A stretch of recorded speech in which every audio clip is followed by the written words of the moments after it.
Hello, everybody. Welcome to IronGeek cast number 216, The Dark Side of Ransomware. I thought that was a really clever name. Autumn kind of came up with it, but I'm taking credit for it, and it's mine now. All right, so as you guys know, Darkside Ransomware Group decided to screw with the pipelines, and now the price of gas is going up in the U.S., and now people are actually kind of like paying attention to ransomware and like InfoSec, which they weren't before as much as they should have. And we have like tons of stuff to go through with the whole show notes today, but I figure we'll start off the cast just bullshitting a little bit because bullshitting. So, Mr. Adrian, I've been not necessarily very good about being on the cast for the past 3 weeks or so. Yeah, I've noticed we was basically shoot the shit for an hour and a half, and that's pretty much been what it's we've been doing. Gotcha. So, the TLDR is I moved from New York over to Oregon, and now I'm here. And as somebody in Oregon, I needed to like find a new place to live and go through all that shit. So it took a while. You didn't die of dysentery along the Oregon Trail? What? You didn't die of dysentery along the Oregon Trail? I did not die of dysentery along the Oregon Trail. You know the old game, Oregon Trail? I am familiar. Did you know that they're actually remaking that game? And the remake of that game is supposed to have more Native American inclusion. Okay. And, indigenous people representation. Yes, they're indigenous. I thought indigenous peoples was what Canada called them. No, that's just the political correctness term. First Nations. Changing the political correctness term, though. First Nations, I think, is the Canadian term for some of the tribes up there. Yeah.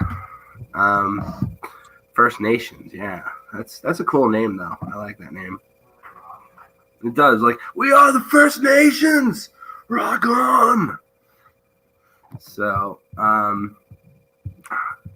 today I'm going to be, in addition to our regular show notes, showing you guys the sites used by some ransomware groups that are currently in the news and what their data they're leaking and allowing everyone to see. I figure that might be something people might be interested in seeing. I'm also going to cover a cool little leak I came across recently, which is all of the FBI's contact info for everybody who works at the FBI and what, essentially it has their name and their phone number and their job title and their email address, which is pretty useful, I guess, if you want to contact the FBI for some reason, or maybe troll the FBI or whatever. But that leaked recently. And that's also fun to go through. So without further ado, we'll, I guess, get into the show notes, unless you have some stuff you'd like to add, Adrian. Nope. Awesome. So doesn't look like there's anybody else here besides me and Adrian. And we got Cameron watching. Cameron's a good friend to the cast. Back in the day when I didn't have access to a lot of resources, Cameron was nice enough to share some of his books with me, which I greatly appreciated. So, Cameron's a good dude. All right. Sharing screen. And let's share a window. Let's share StreamYard window. No, that's a bad idea. Let's try this again. Share. I think I like the original title for this episode, which was something like Return of the Frank. Oh, yeah, Return of the Jedi, and then it had in parentheses Frank is the Jedi. I thought it was funny, but other people might have thought that was kind of gay. So I took it down. I think Return of the Frank is pretty good. All right. Exactly. So can you currently see my screen, Mr. Adrian? Yes. Awesome. And I'll work on getting my background off there because, quite frankly, my background I chose was really loud. Loud background. Oh. Yeah. Nice. Okay. Cool. So, starting with the first event in the news, we're going to talk about the pipeline attack. And we're going to start with the analysis by Bleeping Computer and by Lawrence Abrams here.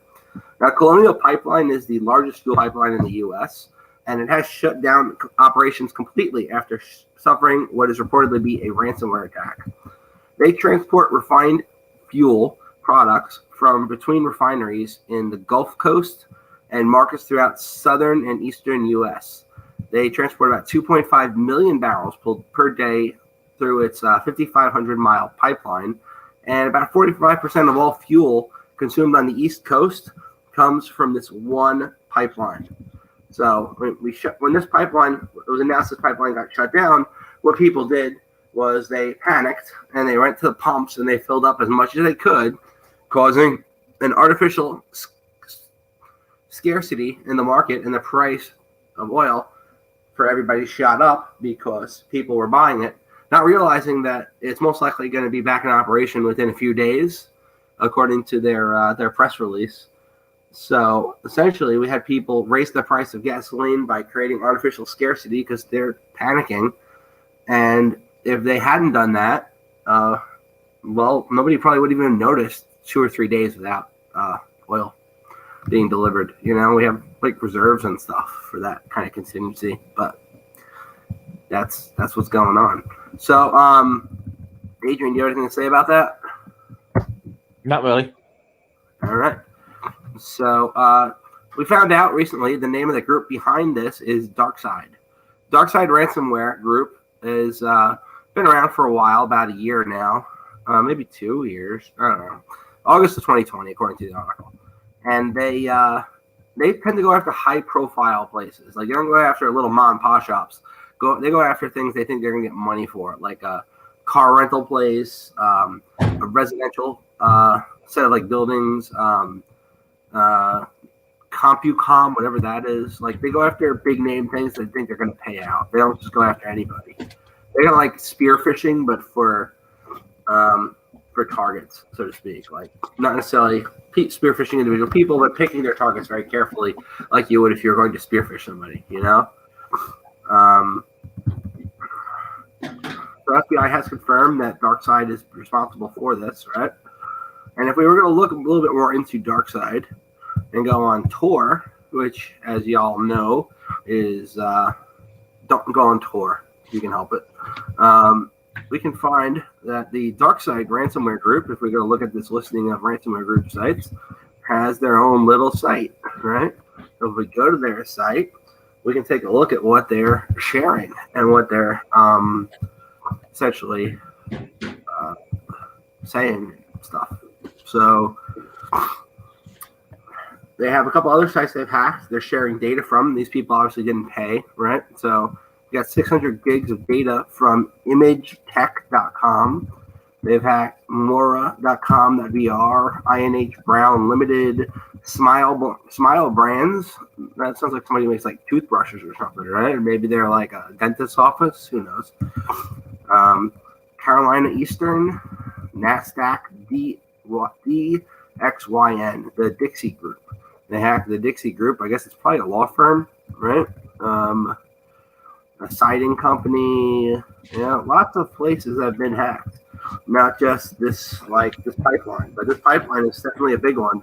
And guess what? They haven't mentioned the pipeline on their site, probably because they paid, which would mean if the pipeline paid, right, for groups to do this kind of shit more, and two, the government's not going to be happy with them for paying a ransomware group. But the fact that it doesn't show up on the ransomware group's site at all probably means they paid the very initial ransom letter.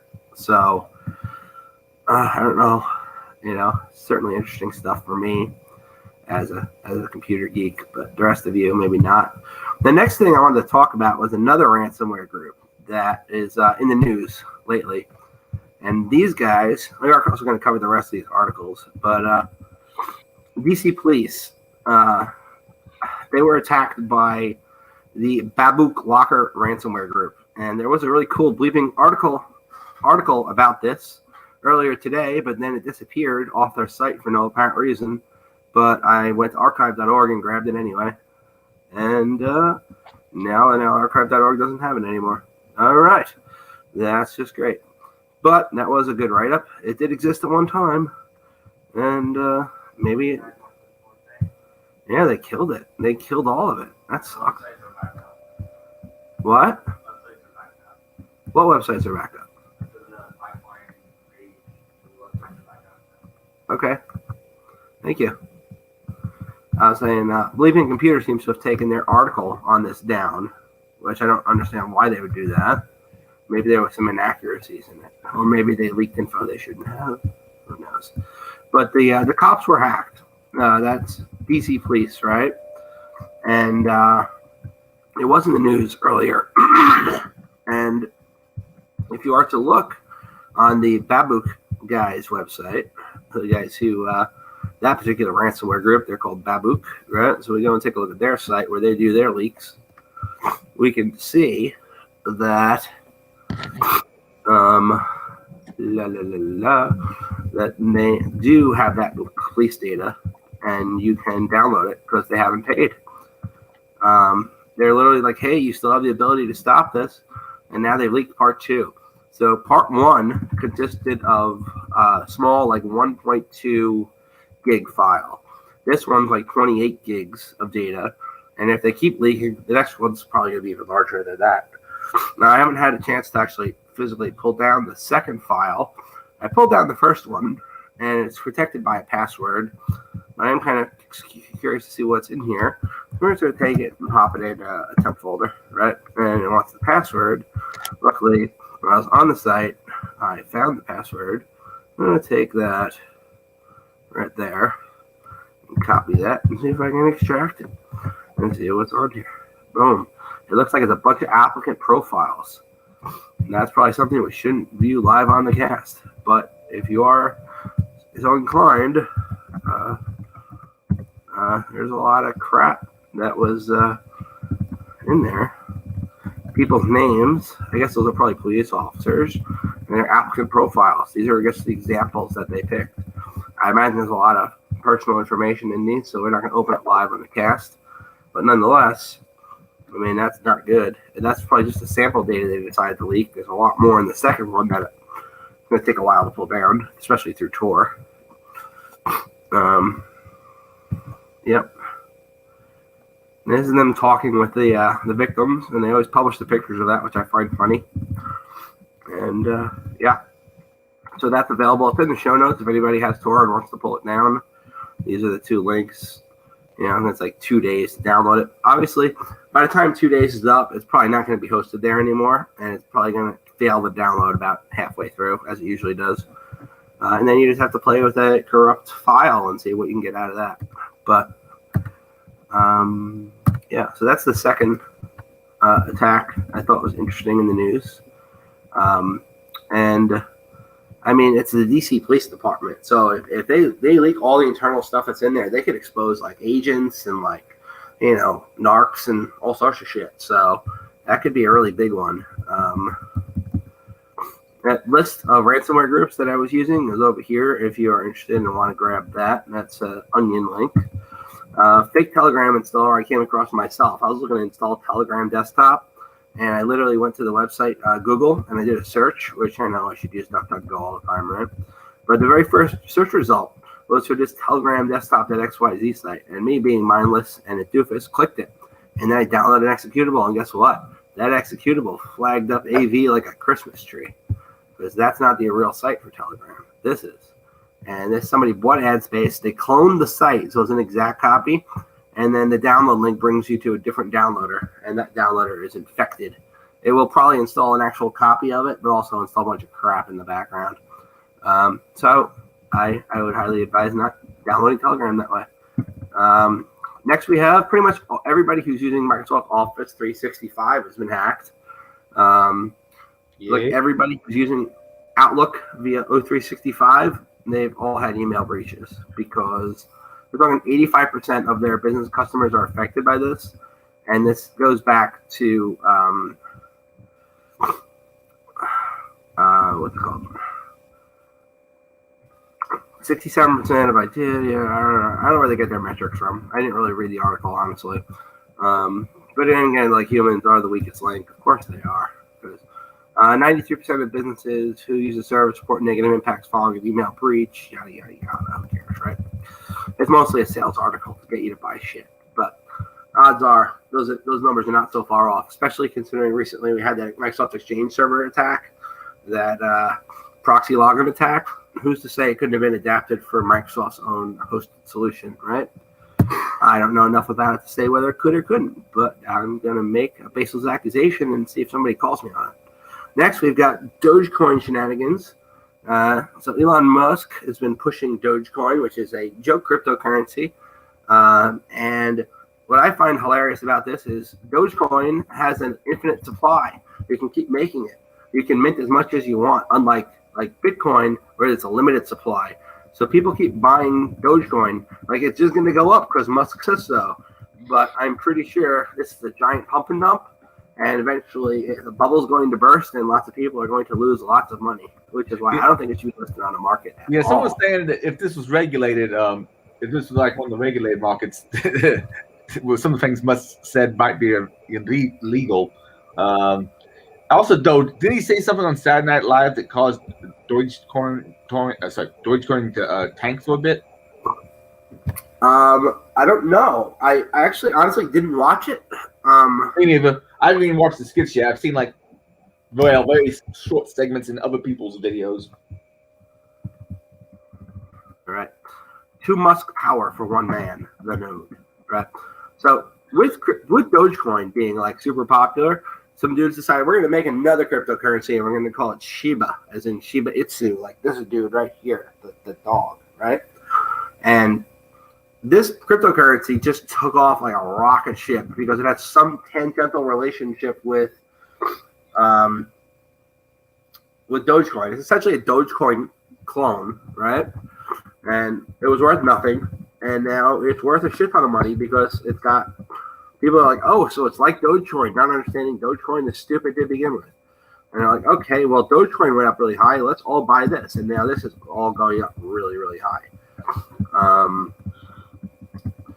It's a pump and dump. I mean, I don't get how people don't understand and see it for what it is. It is literally just a bunch of rich people putting their money in a pool and then telling poor people, put your money in the same pool. And then when all the poor people put their money in the pool, the rich people take all the money out, and then the poor people are left with shit.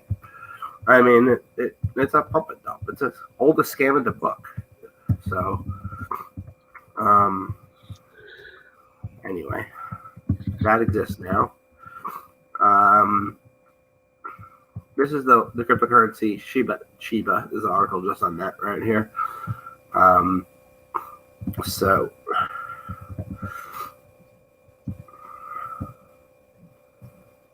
crypto just launched Monday and now has a market value of $35.8 billion because people are morons. It's trading about 289 coin. Its founders are the Definity Foundation, intent for Internet Computer. Definity Foundation, intent for the Internet Computer should become in effect a decentralized version of the Internet. The Internet Computer blockchain, they're calling it, uses smart contracts, just as Ethereum. So it's something like it's faster than Ethereum somehow because it uses slightly different technology. I don't care. Nobody cares. Another cryptocurrency that's somewhat like Ethereum that's being named something so that people think it's related to Dogecoin, and then people buy it because Dogecoin's hot, so let's buy this shit too. It is powered by Ethereum, so that would mean it's on the it's using the Ethereum blockchain. Well, like it's their version of it, and yeah, it's definitely not worth that much money. So all these people who are putting money into it, such as Alderice Horowitz and Polychain Capital, they're the ones who are going to get out first. So if you watch what they trade, and you probably can find a way to do that, maybe, when they get out, you get out, and then you save yourself a lot of money because like it's going to go up. And you still have your GameStop stock? No, I sold all that shit. I sold all my stocks, all my Bitcoin, everything. Yeah, I needed money for a move, so I just sold everything. Amazon pulls fake Chinese products. I found this interesting because I bought shit from Amazon before and buy a name brand, and then you get a package that's definitely not that name brand, but has that name brand on it, like cheap Chinese knockoff shit. I've gotten a few things that have Apple logos on it, even though it wasn't advertised as being from Apple. When I got it, it had an Apple logo on it, and I have a couple knives that say SOG on them, but I'm pretty sure they're not made by SOG because I can't find it anywhere in the catalog, even the decommissioned stuff. I don't believe. Wait, I don't know if I checked all of that. But anyway, I can't find it anywhere in the catalog. So I'm like, okay, I'm pretty sure this was made in China and just a solid name slapped on it. So Yeah. really though, these So- two knives are all pretty nice, all things considered. But Yeah. This article goes on to say, if you ever bought like power banks, water bottles, toys, or other goods on Amazon, the chances your suppliers are from China is pretty high. Analysts have estimated about 75% of new sellers in January were from China, up 47% from the year before. Chinese sellers are swarming not just Amazon, but also eBay, Wish, Shopee, Alibaba, and AliExpress. And there's a lot of get rich quick optimism going across the border, because like if you can buy an Amazon product and you think you're gonna get like the same quality shit and it's like half the price, you're gonna buy it on Amazon rather than like some other site, right? Especially with their free shipping and their whole supply chain, right? And the 2-day stuff, that's nice. But if you're expecting to buy something that's legit and then you get the piece of shit, right? You're gonna be pissed, and that's gonna cut Amazon's bottom line, because the returns cost them money, you know. So Amazon went pretty much on the warpath recently and decided to pull hundreds of thousands of products right out of their own warehouses that were just cheap Chinese knockoffs. They just pulled them out. Like, you know, I don't know if they threw them away or if they just sold them to somebody else or whatever, but they are no longer available for sale, a lot of these things. And Amazon didn't say whether it was why they did this essentially, but the fake reviews is another thing with Amazon. I used to be a member of a site on Facebook, right? Somebody messaged me out of the blue and was like, "Hey, you want a free power bank?" And I was like, "Fuck, I'll take a free power bank." They're like, "Yeah, just go on Amazon." And they sent me a link and I checked it out. And it was a friend. It was like a rando. He's like, "Hey, I got this free shit. Why don't you get free shit?" And they literally just paid me for my review. Like I was like, "Fuck it, I'll do it." You know. So I bought the power bank legit price, and then I sent them a screenshot of my review that said this is like the best power bank in the world, and then they literally just sent me an Amazon gift card for the price. Yeah.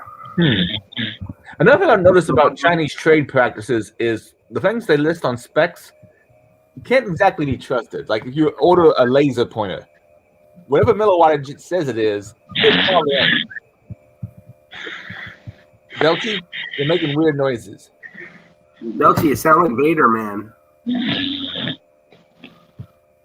Is the Force with you, Vader? Lord Vader? Now he's quiet. Ooh. All right. Next.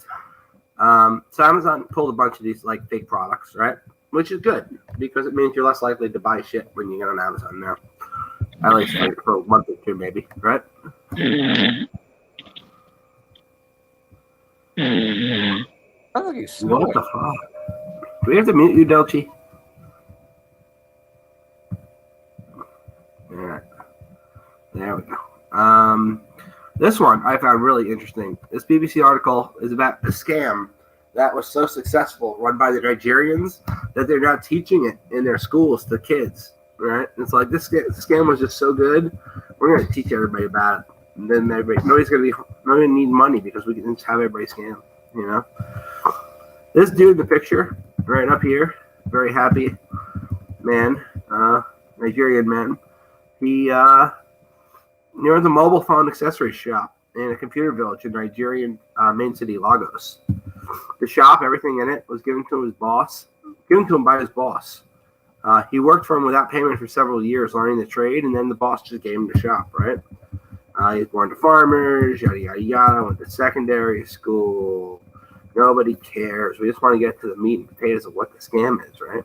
So the People's Club was a popular social club formed in the town of Aba in 1971. Is also credited for kickstarting many apprenticeship schemes. The ethos of the club is Anye Hana Nawane Ya. Don't leave your brother behind. It was a social economic movement that designated an economic template of how they could move out of the ruins of war and begin a new survival, yada, yada, yada. I got nothing after 7 years. So a lot of people would do this. this apprenticeship thing and not make any money and like literally just work as a slave for 7 years, thinking they're going to get shit and then not get shit. This businessman up here says, my boss called me one day and told me that he couldn't afford to pay me. He prayed for me and asked for me to start hustling for myself. It was very difficult at first, but yada, yada, yada. Scam, scam, scam. There was something about a scam in here at one point. All right. The Igba Boy Scheme. It is called. There it is. Okay. Let me just. Scam.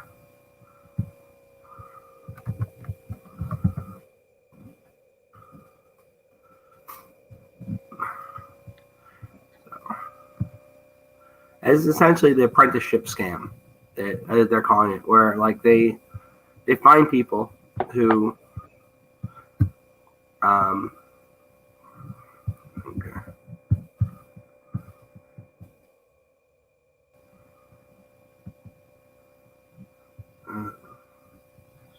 They leave their family and they go and live with a successful businessman for a bunch of years on the premise they're going to be apprentices.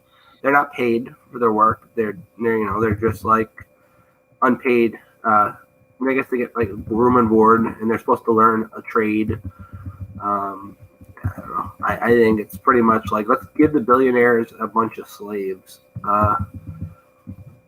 who don't know any better. I think they're going to be millionaires too. It relies on the goodwill of the employer to look after the apprentice, and there are lots of these rich people who are not actually looking after these apprentices. He prayed for me, yada, yada, yada. It's just like the same article in a different place. But the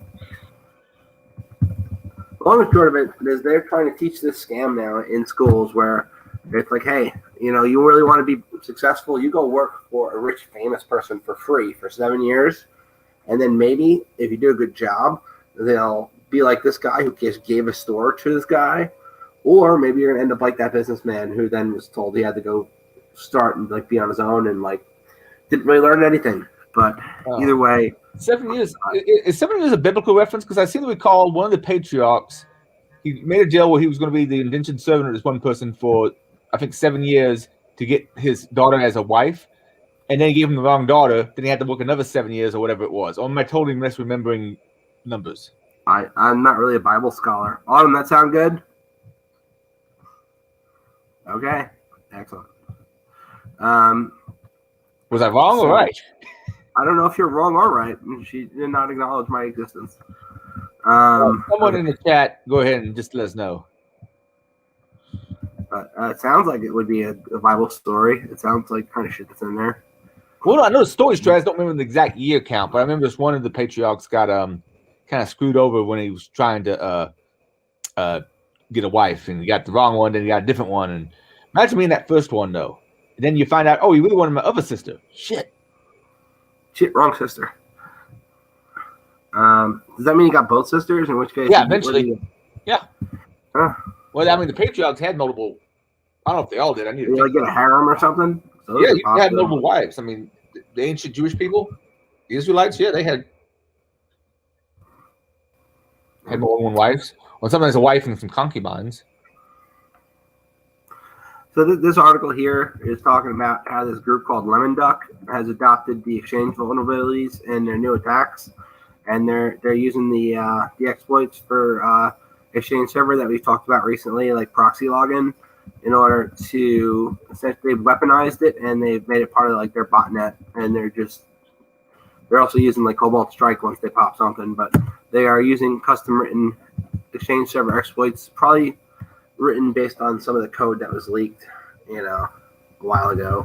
Also, once they're inside, if they don't find anything of value, they just toss XMRig on there, and then at least they're earning some cryptocurrency. XMRig is able to be configured to mine a bunch of different cryptocurrencies, just not XMR. But I mean, that's what they're using. They're also doing lateral movement, SMB Ghost, the Kernel Blue. Essentially, all the nation state paid for exploits that have been leaked through one means or another that used to be tools of government and the nation state actors, and now are just freely available for everyone to play with. Cobalt Strike, I'm seeing more and more used by attackers.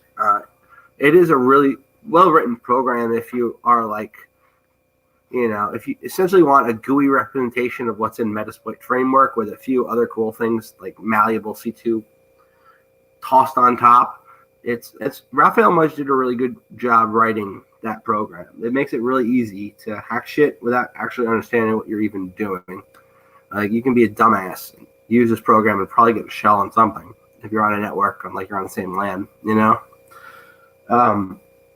Really nice guy. I met him at a conference and he was in the vendor area, and I was just talking his ear off about the copyright protection in Cobalt Strike and how easy it was at when it was version 3.5 or something to just open open a jar file and then navigate down and find a text file.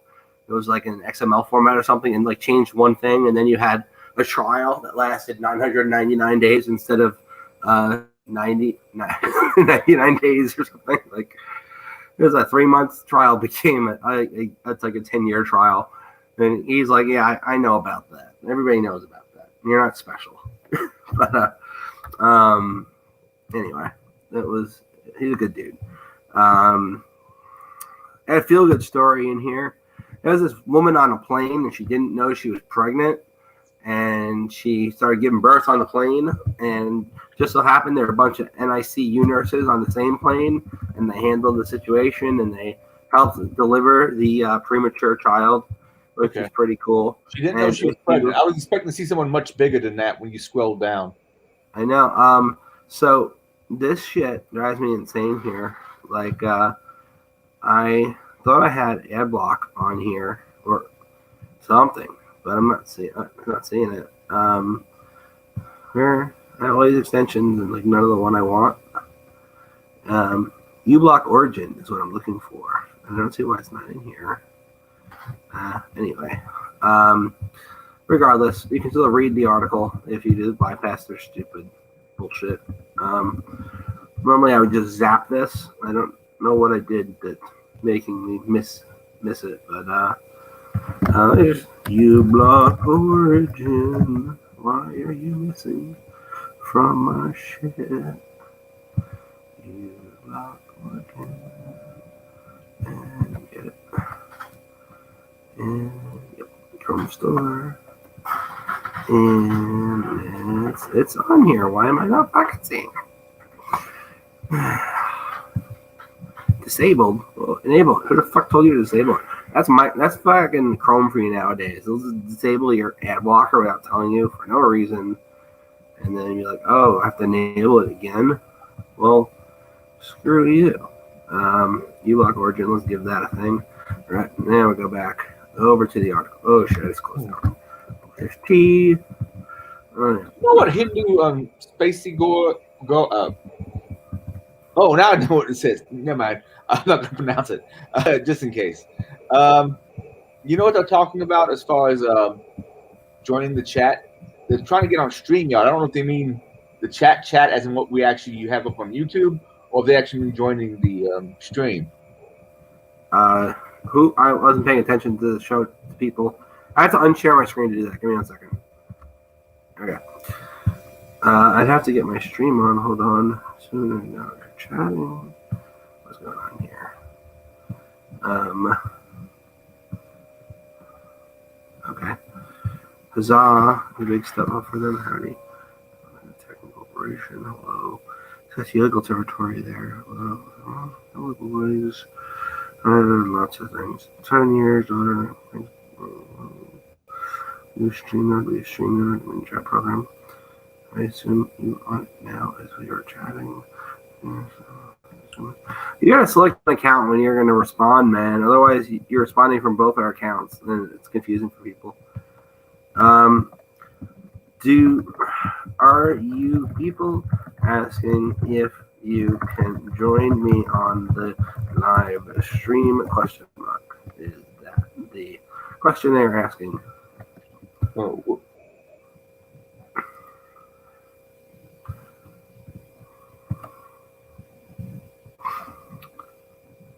And there's no response. All right, let's get on with the show notes. Yes, ma'am. So this woman did not know she was pregnant, and she got on the plane, and it's like, oh, they're in the air, man. We can't get down to go deliver a baby, but there happened to be these NICU nurses on there, and they all helped out, and they're able to deliver the baby on the plane safely. Okay. And this woman doesn't look like she had been pregnant to begin with, which is probably why she didn't know she was pregnant. I've obviously never been pregnant, but I would think it'd be the kind of thing you would notice. Yeah, I think if you're pregnant enough that you can deliver a baby, you should at least know the baby exists inside Yeah, of you. even a little pudgy and so forth. I mean, morning sickness and other things I think might strike him. I guess some people get that less than others. So this is often due to a hormonal imbalance. It's called it's often due to a hormonal imbalance. It's called a cryptic pregnancy. And the woman's pregnant, but she doesn't know until late into pregnancy or when she's already in labor. It happens in 1 in 400 pregnancies. Okay.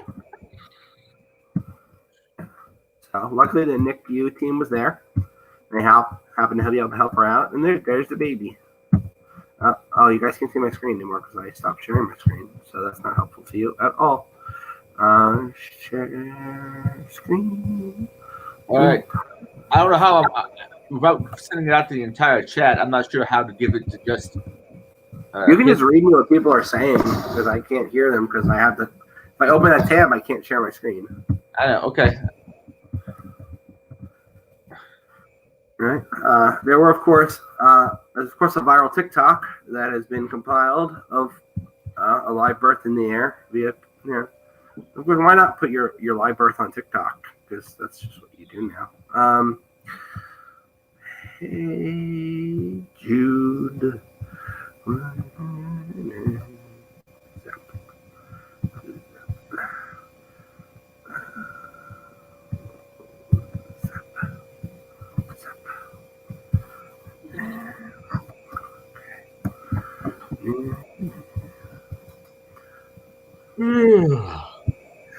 All these comments, there's literally nothing here that's worth an article.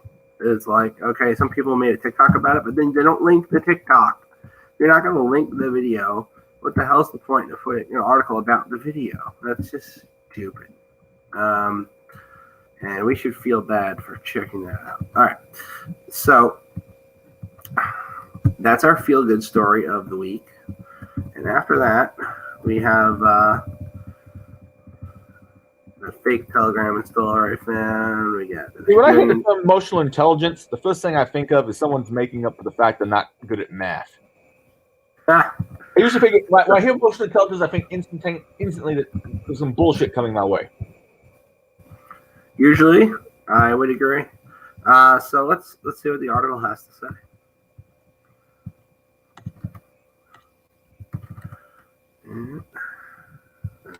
Hey, what do you think about me just putting the link in the chat for to join? You can do that.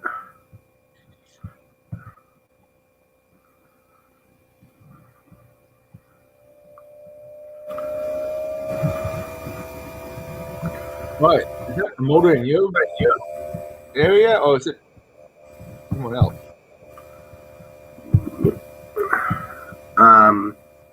There you go. Do you hear a motor sound? Oh, wait, no, it can't be Delchi.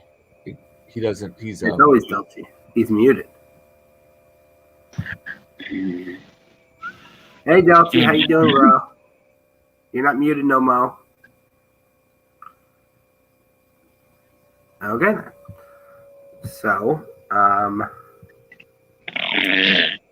as far as emotional intelligence goes, why emotional intelligent minds embrace the 3-question rule. A few seconds can make a huge difference. I was watching an interview with the comedian Craig Ferguson several years ago, and he said something I've never forgotten.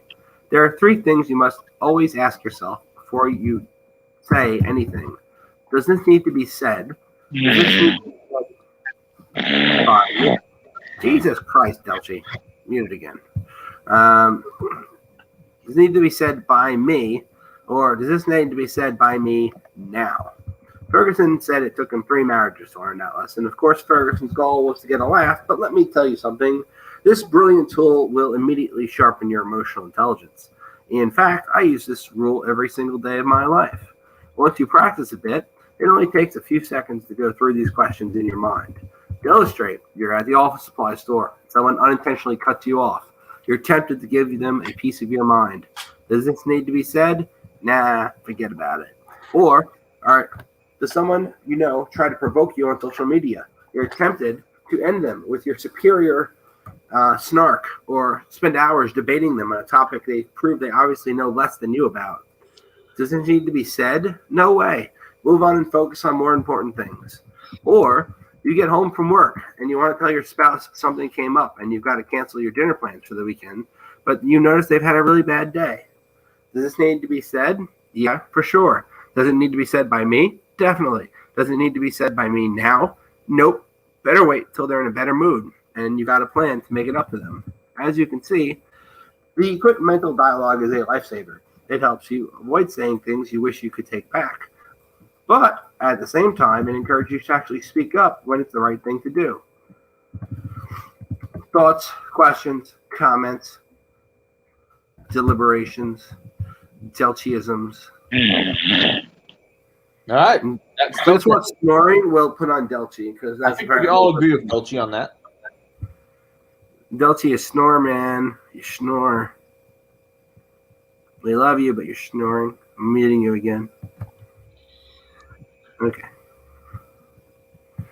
I guess I'm so boring that Delchi just fell asleep. Okay. So that's the post on emotional intelligence. Does anybody have anything they would like to comment? Who says you come off as fake and manipulating doing that kind of thing? What do you mean you come off fake and manipulative trying to do that kind of thing there, Dickie? Explain it to me.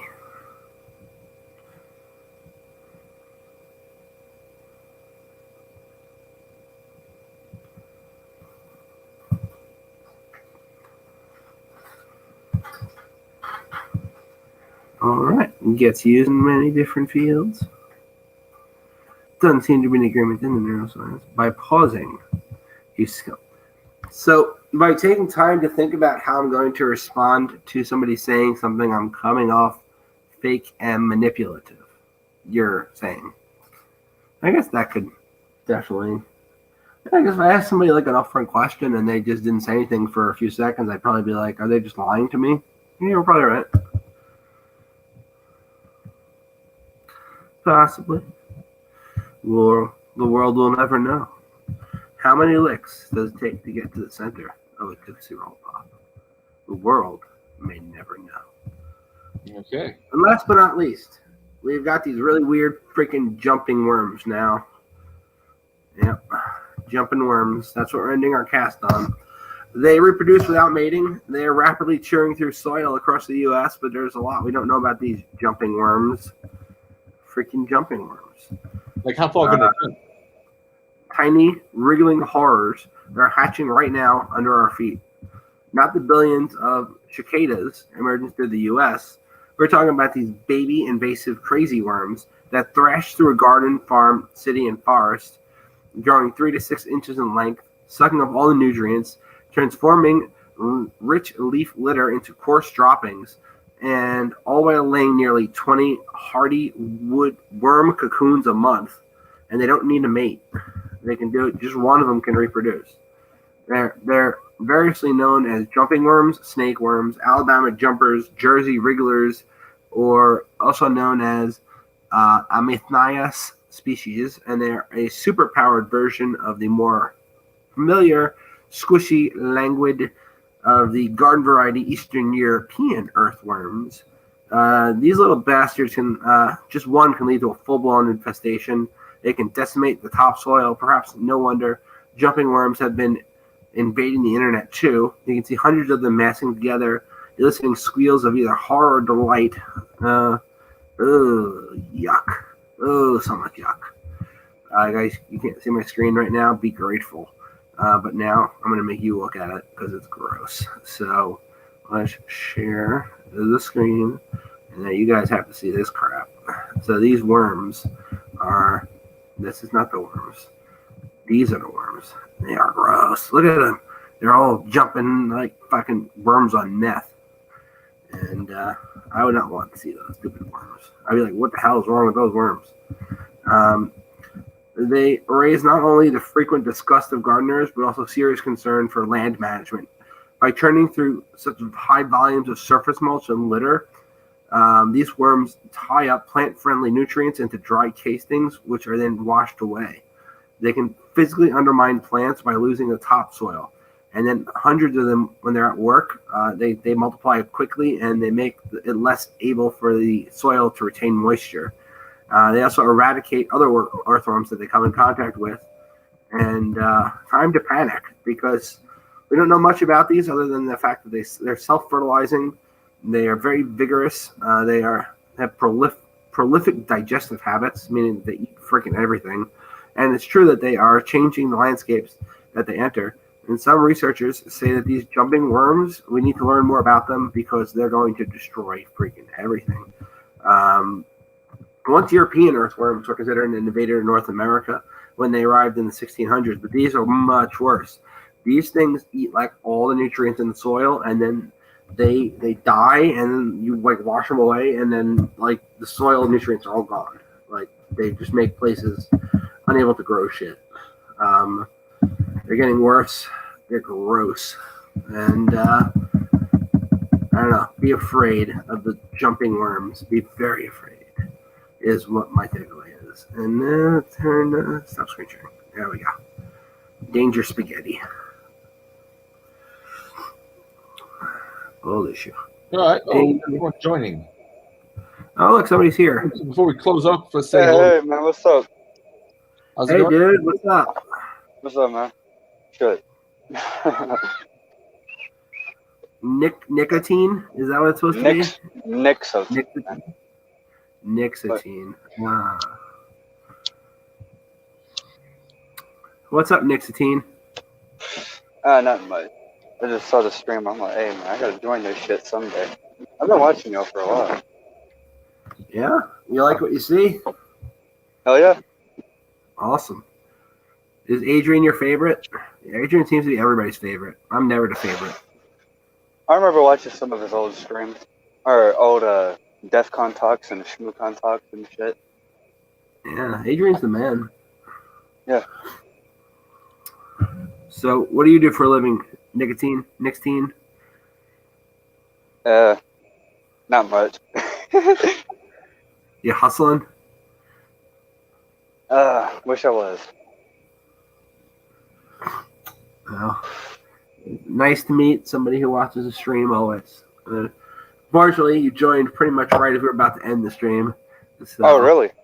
Yeah. Oh. I was just about to be like, oh, and that's the show notes. And then I have nothing else to talk about. But we can bullshit for a while. I'm always down for that. This stream's a bit shorter than usual then. Yeah, we normally talk for a long, long time. But Yeah. to be completely honest, I ran out of topics to go through because I didn't spend a lot of time prepping this week for the cast like I normally do. Normally I'll put together like a whole bunch of cool shit to talk about. But this week I was like, yeah, I'm just going to hang out and like watch movies with Autumn. Oh, yeah. Yeah. Yeah, right now is about the right time to do that. It is nice out. But no, I was kind of gonna correct you on your Cobalt Strike explanation, really. Oh, please, so- by all means. Yeah. Tell me why Raphael Mudge's tool is not just an overlay to Metasploit framework, and the malleable C2 profiles are not something you could do on your own. So, Armitage was written by Raphael Mudge. Armitage is free. That's a GUI overlay to the Metasploit framework. Cobalt Strike is its own thing. It's not a... See, Metasploit, that's an exploitation framework. Cobalt Strike is post-exploitation. It's mostly backdoors and shit for once you breach breach an org. That's what it's for. What are the advantages if they're going to use, say, the beacon shell over a traditional interpreter shell? So the beacon, the Cobalt Strike beacon, it has things like malleable C2, so you can change the way it communicates with the command and control to avoid I don't know, detection and things like that. But there's some. You also have like I think it's called beacon objects or something like that. But no, you can use beacon objects to load external things and through the Cobalt Strike beacon. Like say if you wanted to, like if you look at GitHub and look up Cobalt Strike beacon object or something like that, you basically use it to load things remotely. Like you could do things like loading Mimikatz, which I'm not sure, but doesn't the beacon already have like Mimikatz functionality? I don't remember. I've never really used it, but if it's anything like the base interpreter shell, you can natively do. You might have to load prib first, but depending on how they're doing it, yeah. No, I remember there's this other. I don't know if you've heard of it, but there's this other program that's like Mimikatz. It's called Lasagna or something like that. I've seen like people Kiwi? write. Huh? Is that like Kiwi? Oh yeah. It does pretty much the same thing. It's a bit different, but I've seen people write object files for that too on GitHub. You seem to be pretty knowledgeable. Can you explain to me how Kerberos works? I've always kind of been like, I don't quite understand. How what works? Kerberos. Kerber roasting? I wouldn't know about that. I think it's Kerberos. That's for like authentication and things like that, right?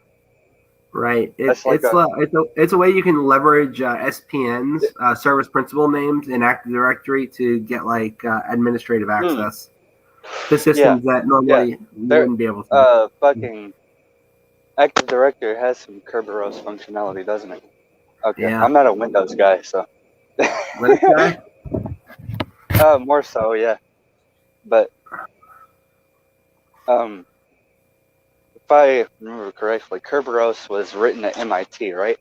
And it's for like network authentication and things like that. It uses doesn't it use PKI? It probably does use Kerberos? public key. Yeah. Yeah. Not positive, but probably. Yeah, I wouldn't know much about it. I don't know if I could. I don't think I could explain Kerberosing to you. I was just curious because you seem like a pen tester type dude, so I figured you might know it. No, it's things like that interest me. Yeah, I've seen a few talks on it, but it's something like I never really been completely able to wrap my head around how you'd actually do it. Same thing with like golden tickets in Active Directory. Yeah. I think they're both kind of similar. It has a lot to do with like passing the hash and things like that. I've done pass the hash when I had a hash that I couldn't crack, because you can do it with within Active Directory. Yeah. And also Responder has a tool to automatically pass the hash. Yeah, with like LLMR poisoning. Yeah, link local multicast name resolution shit. That's where it's at. Once you're in a local network, it's kinda, you just run Responder. It's like DNS, ain't it? It's like DNS for SMB it's shares. It's like DNS, right? but it's like a precursor to DNS. It's like your computer's going to ask the other computers near you first, where like, hey, do you know who so-and-so is in the broadcast traffic? And if you look in like Wireshark, you'll see it like, hey, who has whatever IP address? That's all LLMNR shit. And you can just lie and be like, yeah, I'm the file server, send me your hash. That's a Windows. That's kind of more of a Windows thing, isn't it? So Linux also does, what's it called? Their own implementation of NetBIOS, which is similar.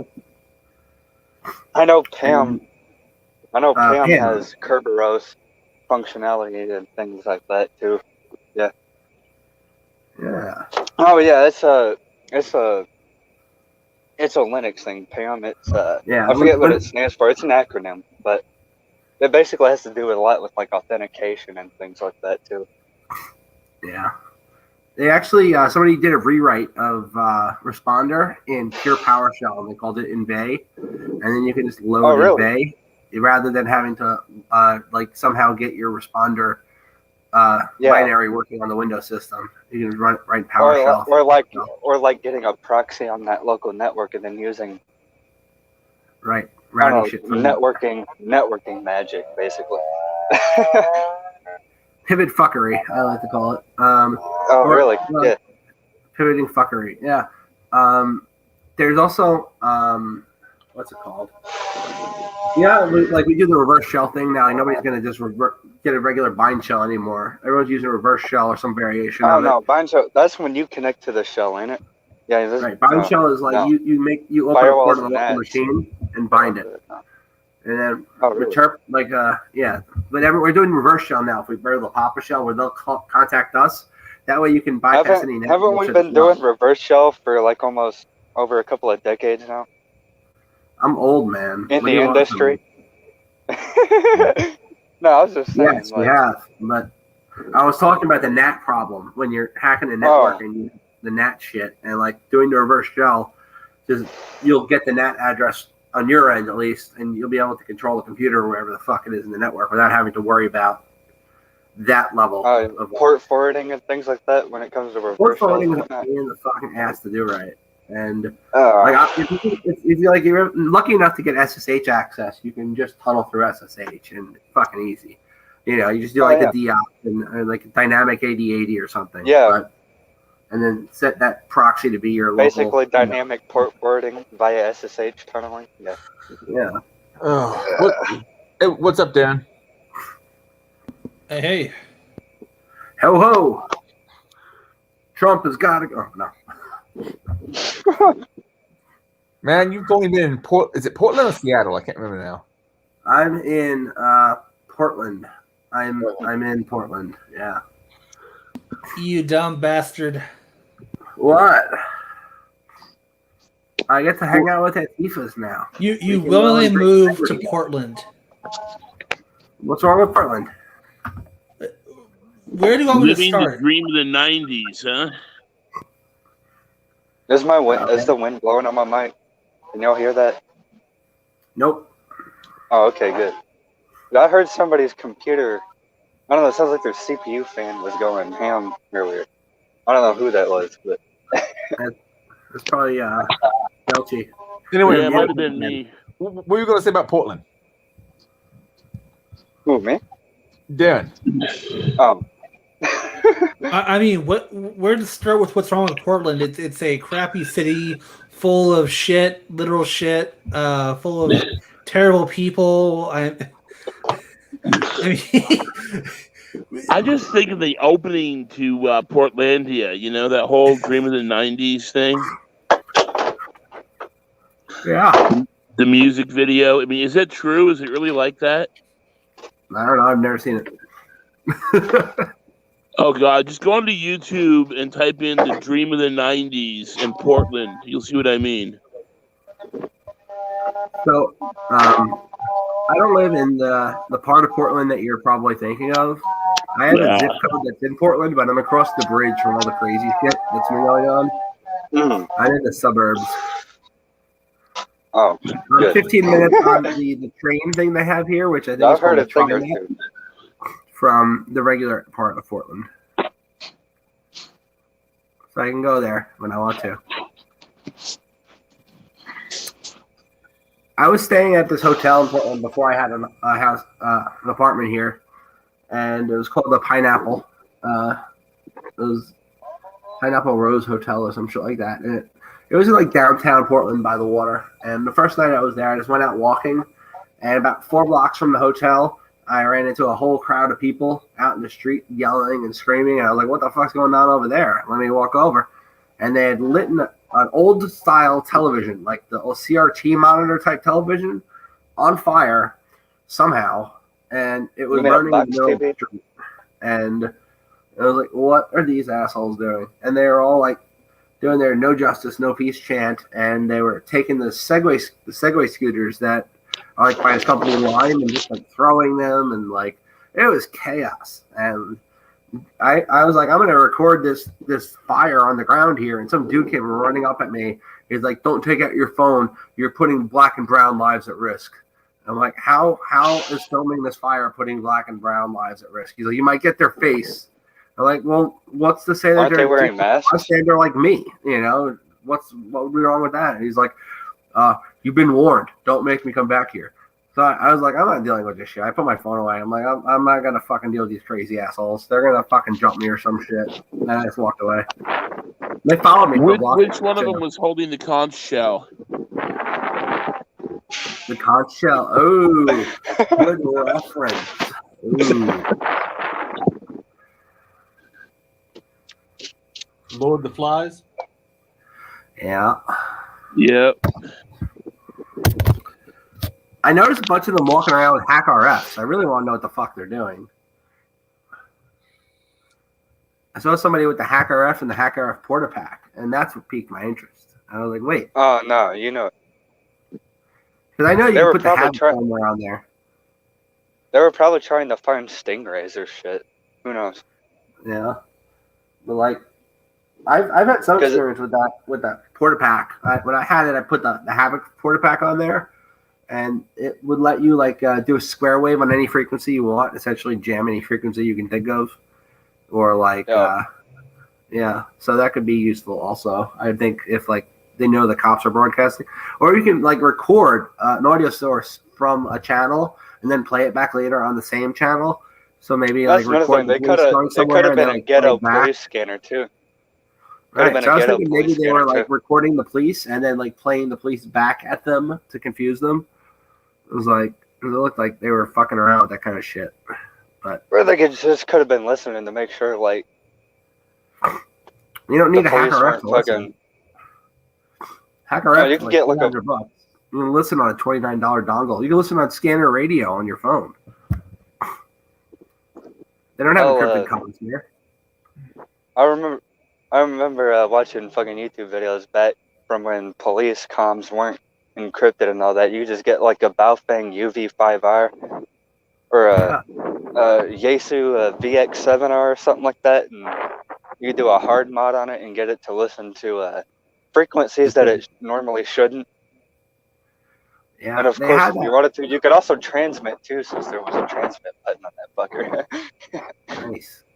I remember with the MD380, there was a somebody made custom firmware for that, and they made an article in that that book that came out. It used to be a bunch of journals, POC or GTFO. It was in there, and it was a complete rewrite of the firmware where you could take this really cheap, like $40 Japanese radio, and you could give it a new GUI, and it now had the ability to transmit on like virtually any UHF or HF channel, and like you could.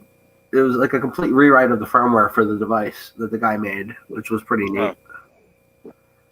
I wouldn't know much about that stuff. I'm not really a hammy or anything like that. I used to I'm not look up. either. I just found it fascinating. Yeah, I know. I remember watching like Sammy Kemkar and things like that when he started hardware hacking. Oh, I remember that. My Watching favorite other thing was the channels Open Sesame. like that. Huh? When Sammy did the Open Sesame. Oh yeah, with that. He took it out Maptile IME toy. apart, Yeah. and he made it. Yeah, new firmware on that. That was fucking cool. Oh yeah. You still can't buy one of those because like the whole market's saturated after he did Open Sesame. Like everybody bought them all. Yeah, everybody bought them. Yeah. But you know, there's this really cool project that I A backed. significant portion of those people soon. probably car thieves. Yeah, they call it what? Tamagotchi for hackers. And Oh yeah, the Ponagachi. Yeah, I've heard of it. yeah, I'm not really. Have you seen the Dolphin? Dolphin. Yeah, that's what I was talking about. The Flipper Are Zero. you talking Oh, about? okay, yeah. I heard you mention the Oh, okay, Tamagotchi. yeah, no. No, the The- Flipper the- Zero is what okay. you're talking about. So That's it. Flipper I've Zero. seen that, That's too. not out yet, but it's the production. I've seen some of the pre-production stuff, and it looks pretty solid. I've seen stuff about the what's it called again? The Flipper Flipper Zero. Yeah, Flipper Yeah, Zero. I've seen a few things about that on Lane Chan, and I remember people talking about it on a thread, and they're like, "Yeah, like fuck that shit." You know, I'll just make a Ponagachi. You know what I'm saying? Well, the Ponagachi is kind of limited though in what it can do by comparison. I had one. I tried to build one of those, and I got it halfway working, but I couldn't get it 100% working with the hardware I had on hand. I'm assuming the That's what I Flipper was Zero is doing, like, probably going to use one of those. What are they? The ESP, whatever they're called. Well, I was doing the early EXP version of Rolling 256? Thunder when I first tried it. Probably. Now I've That's got, like, probably what I'm thinking about. Yeah, I'm on my ESP second. 8266 Node MCU is pretty popular, but it doesn't use that. Oh. I'm Yeah, on I my know, because a second lot of things are rebuild using of, that now when it comes to Wi-Fi hacking and things like that. Yeah, this would be good at like a whole bunch of different kind of RF hacking, as well as some stuff with. You traditionally would use like a j- like when you're doing the Raspberry Pi shit and you're connecting to like a motherboard or something, using those weird ass cables. Are you talking about like putting stuff in the GPIO pin? Guys, I'm gonna GPIO? Thank you. I don't know why the hell I forgot GPIO, but I'm yeah, gonna mute myself and I'll catch you. GPIO and the other shit. It does that too.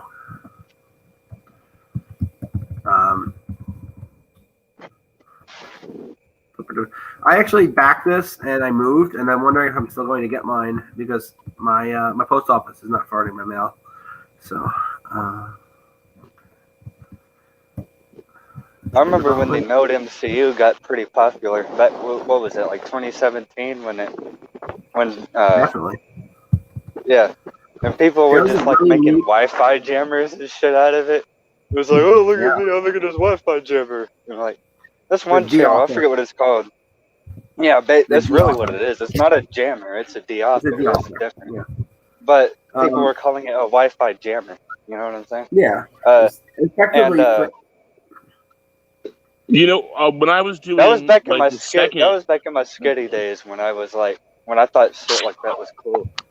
And like I seen this is one guy, I forget his channel, what the channel's called, but he made one where he basically put one in a Zippo lighter or something like that.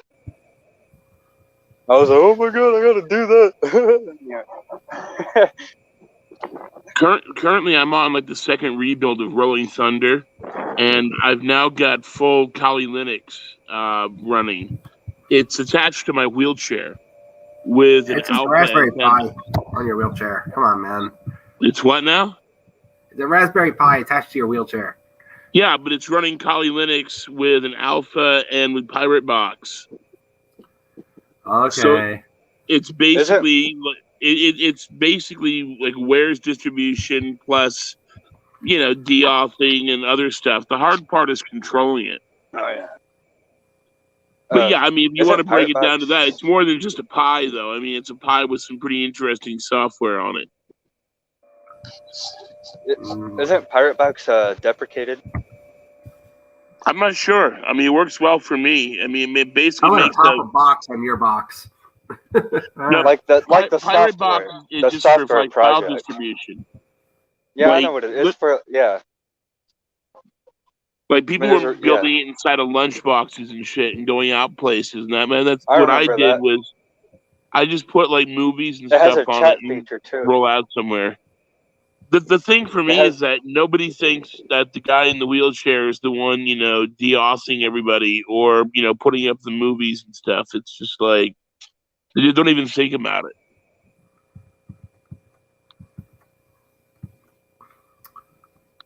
Uh-huh. Well. I can't remember the last time I heard about like development on the Pirate Box software. Being stalled. Or it hasn't been worked on in a while. I've heard it in a long time. I grant you, okay, if you eat and drink this stuff on a daily basis, okay, yeah, this sounds like Mickey Mouse dog shit, but it was the first thing I ever did, with a Pi that was actually useful and did something. Oh, I was happy with it. It's easy to shit on something, but it's harder to actually do something. I'm not busting your chops, dude. I'm not shitting on anything. Yeah, I was literally just busting your chops because it's fun for me. I'm not shitting on your project. I actually think it's pretty cool. Yeah, that's cool. Yeah. If this were like 2004 or some shit, you could download LimeWire Pro with LimeWire. If I could distribute that. LimeWire Pro. Let's go to eDonkey as well, or eMule. eMule? No. eMule 2000. And Kazaa. And I think they still use that on like I2P. Invisible Internet Project. I think. Yeah. I mean, they have torrenting on there too, and that I2P Snark. It has its own torrent client built into the I2P router, but I think a lot of people. I think they use Emule, the protocol on there too. It's somewhat popular on I2P. Yeah. I don't know. I Emule. only tried out I2P a few times though. Yeah, I used to have a friend who claimed that he was one of the I2P devs back in the day, and he was like, "I left that project because everything that could go wrong with an open source project went wrong with that project." I'm like, "All right, dude." The only thing going wrong with it is adoption, really. Yeah. Pretty much, because everybody's using Tor still. Yeah. Well, And I mean, Tor is pretty good, you know. I mean, Tor is pretty good. although if you go on some of the popular forums on Tor, like Dread, which is like basically like the Reddit of the darknet at the moment. Fucking yeah, some people talk about I2P on there, and like if anything happens with Tor, hey, we'll switch over to I2P, or let's mess around with I2P a bit and see, let's see if it suits some things better than Tor does. I mean, everybody knows you can torrent over I2P. That, and I'm sure a lot of people who I know on some Tor forums and things like that use I2P for torrenting instead of doing regular torrenting. But that's pretty much the only kind of recognition it gets amongst people who even know about things like that. Is like, oh, it's the overlay network that you can anonymously torrent on. Yeah. What were you just talking about? A Reddit-like site called Dread? I hadn't heard of that. You haven't heard of it? Huh. No. You're out of the What loop, is man. that like on the? Is it not? I mean, It looks like it looks a lot like it looks and functions a lot like Reddit actually. Mostly people go on there to talk. Mostly people go on there to talk about markets. Mostly, but basically it works like Reddit. You can make subdreads and things like that. Oh shit! To talk about whatever thing. darknet topic you want to talk about. Yeah, I found it. It's interesting. You found I'm it? definitely gonna sign it. Do they have accounts for it, or is it like accountless like 4chan? Oh, you can read and everything on there without an account, but if you want to post, you'd make an account on there. And what you do, you just set you don't even need an email for it really. You just use a username and a password, and then like once you register, it'll give you a mnemonic key to save somewhere for account recovery.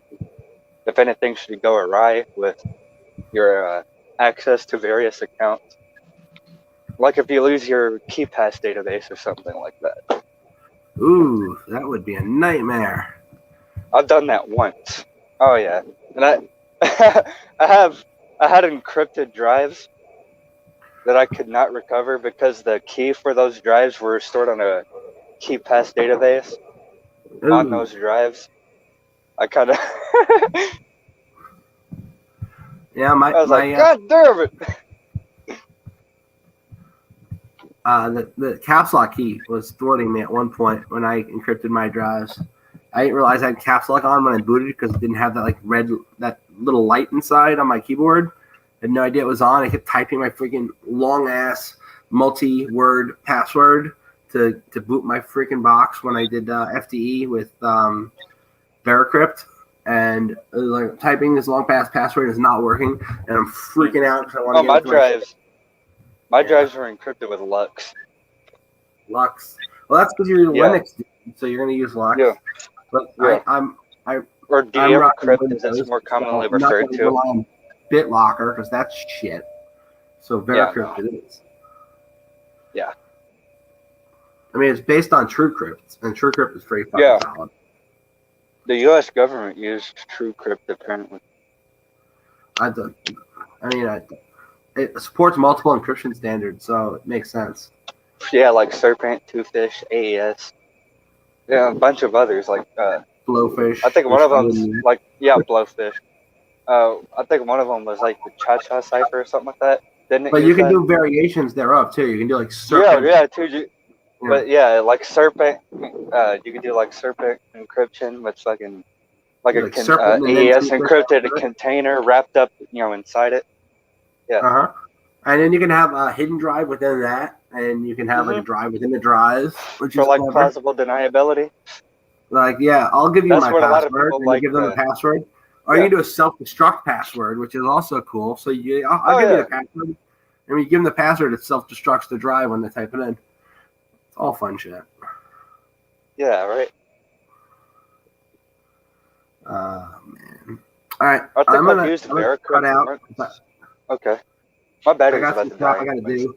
It was really nice meeting you, man, and Yeah. also chatting with the rest of you. And sorry again, Delchi, I didn't mean to shit on your Rolling Thunder project. I was just teasing you. It happens, man. I'm That's used an to hearing it. interesting name, Rolling Thunder.